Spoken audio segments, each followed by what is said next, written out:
কি বত্তা বানাইছে এটি 10 টাকা 5 টাকা নিয়ে এসব বত্তা খায়। এটি কি বত্তা? আমের বত্তা। জুতা দিয়ে বত্তা দেয়? হ্যাঁ এ জুতা দিয়ে বত্তা দিয়ে দিলি। এই যে সবাই 5 টাকা করে 10 টাকা করে। হ্যাঁ আমি তো মনে বুঝছি সব দিয়ে 10 টাকা 5 টাকা করে বত্তা খাইতেছে।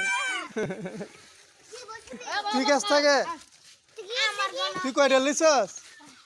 First year. তুই কয়টা ইয়ার? First year. ওই তুই কয়টা ইয়ার গেছস? First year. তুই ফার্স্ট ইয়ার ফেরত লিছস? First year. ওই যে আরো 10 টাকা দিয়ে ফার্স্ট ইয়ার ফেরত লইছি। কি বত্তা বানাইছে ওই যে ভালো হয়েছে বলে 5 টাকা করে খাইও বলে ভালো হয়েছে দেন তো বাম হাতে খাইবো ডাইনাত না লাগাইলে সর্বনাশ। বত্তা সব দিয়ে 10-5 টাকা করে বত্তা খাইতেছে।